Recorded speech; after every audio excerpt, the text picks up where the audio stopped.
25, May 19th. We are Marcus. Hey, buddy. That was a mixture of hello, Marcus, and hey, buddy. And so anyway, hi, Laura, Bianca, Lindsay. Good to see you guys. So it's May 19th, which is crazy for me to think that we're over halfway through May, almost to June. I'm back in HQ.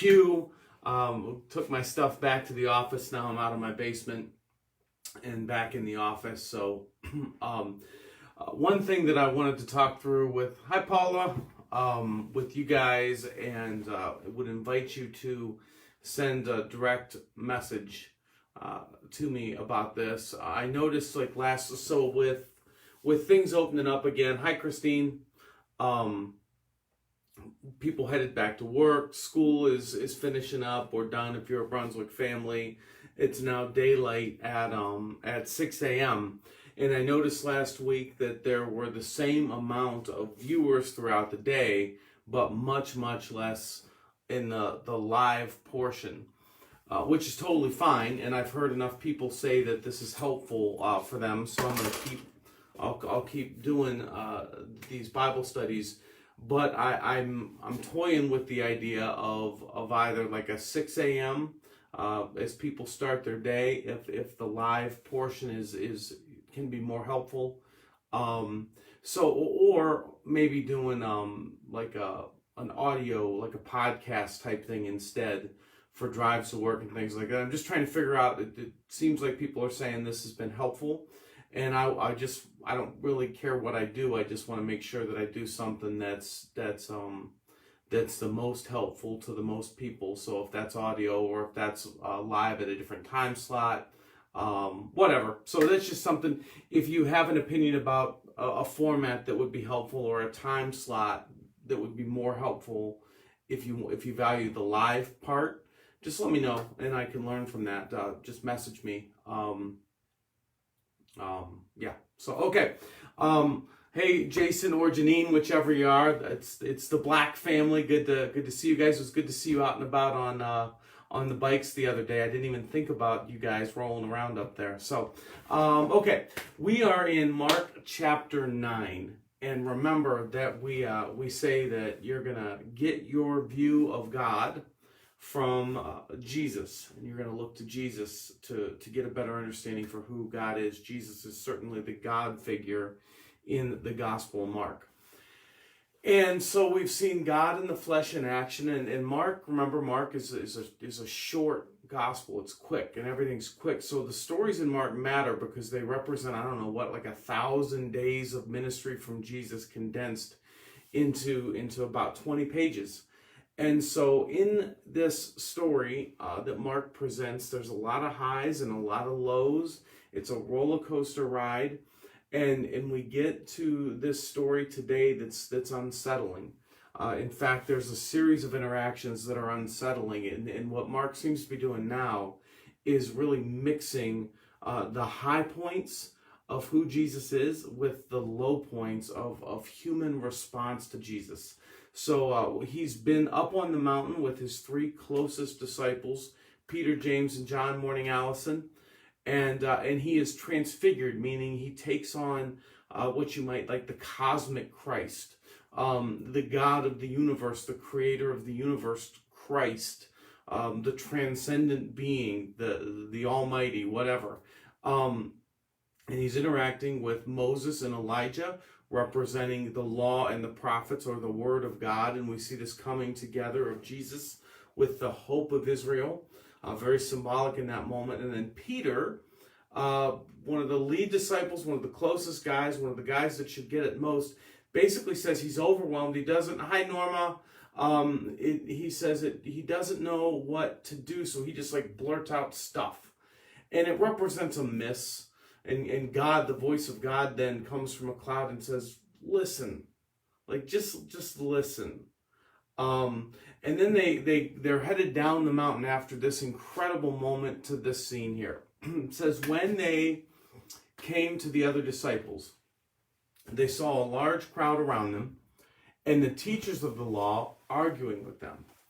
And as soon as all the people saw Jesus, they were overwhelmed with wonder and they ran to greet him.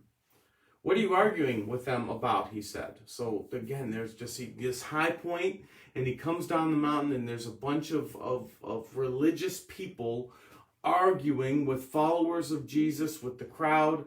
And a man in the crowd answered, "Teacher, I brought you my son who is possessed by a spirit that has robbed him of speech. Whenever it seizes him, it throws him to the ground. He foams at the mouth, gnashes his teeth, and becomes rigid. I asked your disciples to drive out the spirit, but they could not." "You unbelieving generation," Jesus replied. "How long will I stay with you? How long will I put up with you? Bring the boy to me." So they brought him, and the spirit saw Jesus. It immediately threw the boy into a convulsion, and he fell on the ground and rolled around, foaming at the mouth. Jesus asked the boy's father, "How long has he been like this?" "From childhood," he answered. "It has often thrown him into the fire or water to kill him. But if you can do anything, take pity on us and help us." Sorry.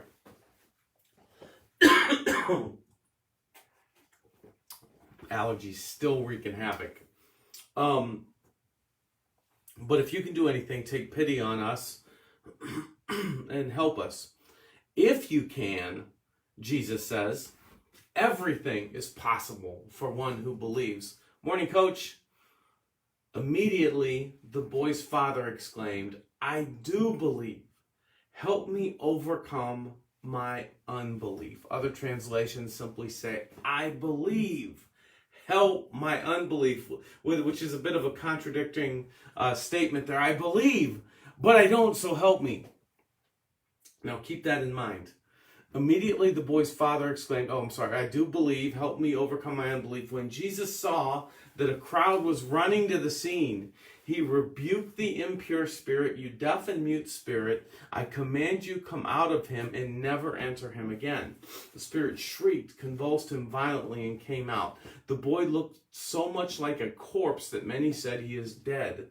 But Jesus took him by the hand and lifted him to his feet, and he stood up.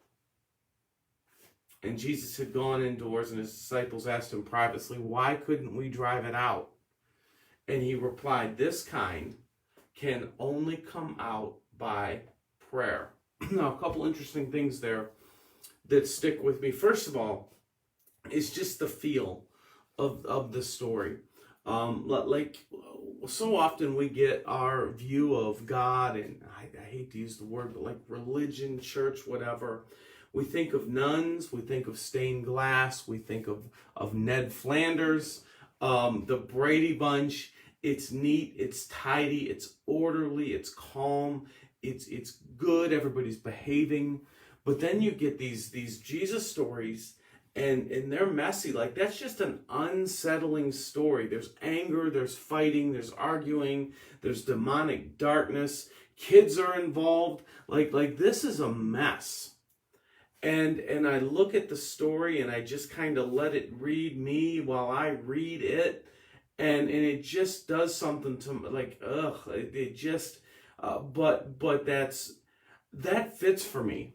Like, for me, I take comfort in that. I'm inspired by that, because that's real life. This story has captured the messiness of real life. You also get this concept here where the disciples are failing.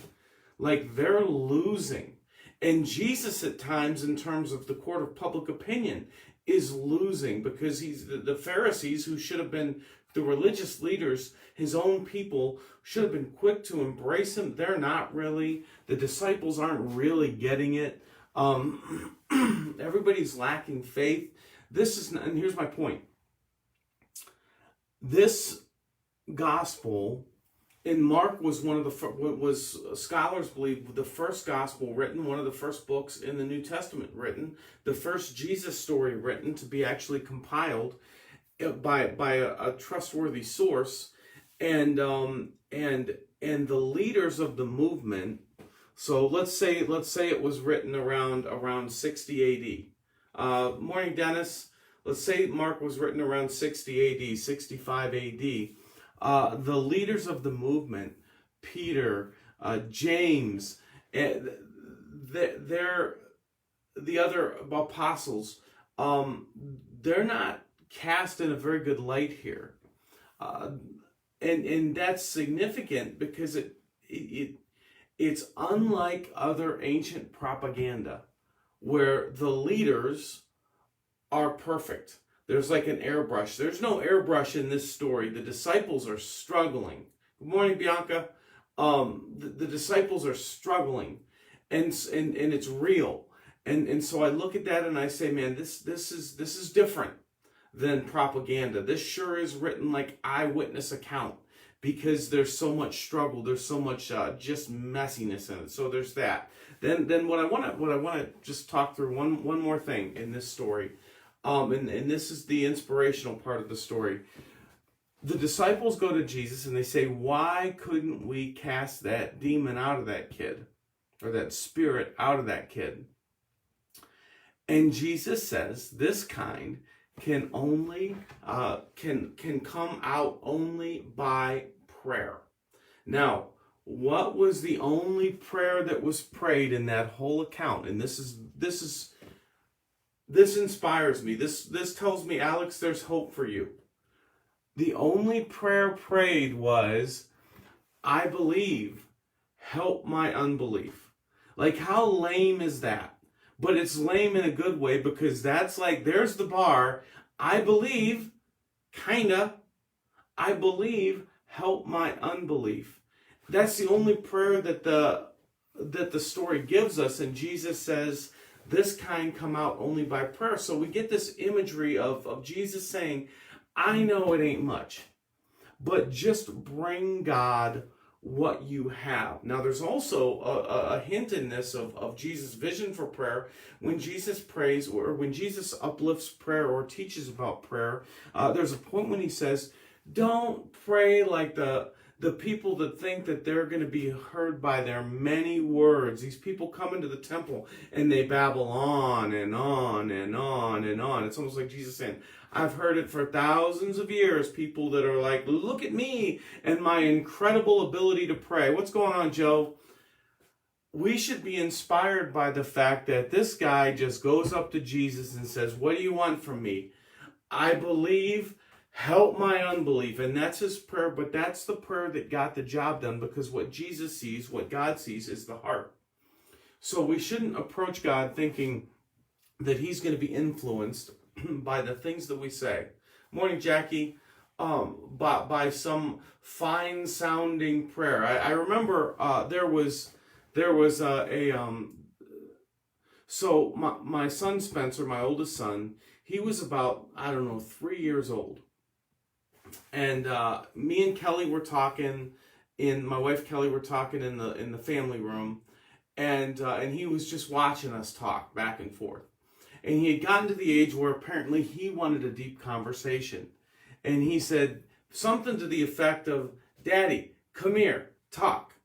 Okay, and he pulls me out of the family room and around into the living room so that it's just me and him. And he says, Daddy, talk. Like, you can tell he wants to have a conversation. So I said, okay, Spencer, what do you want to talk about? And he looks and he like panics. And he's got this blue cup in his hand, and he said, I bite blue cup now. And he bites the cup. And like that, like he wanted to hang in conversation, and the most he could bring to the table. How you doing, Dave? Hi, Karen. The most he could bring to the table was, I bite blue cup now. And what I felt like God was showing me was a vision of my best, like my best pastoral prayer to the God who created the universe and understands all things. The best I got is, I bite blue cup now. And no matter how lofty others may think or whatever, that's really, so that's the level we're bringing to God. So it really isn't about the words we say. And that means that I believe, help my unbelief, when we bring our heart, when we bring who we are to God, he sees it as worthy. He sees it as beautiful. He sees it as valuable. He sees it as something he can use. So use this story to inspire your prayer life. And when you're in need, when you're uncertain, when you have nothing to offer, there was once a man who brought Jesus, I believe, help my unbelief. And that prayer was powerful enough to do something that even the closest followers of Jesus couldn't do. That prayer is what triggered the power of God to work on his behalf. So let that inspire you to just bring God what you have. And I hope you have a great day today as we start to move back into a sense of normalcy, and as things start to reopen. Be safe, be careful, and pray hard with the words that you can come up with, and they don't have to be impressive because it's more about your heart. And I will see you tomorrow at 9 a.m.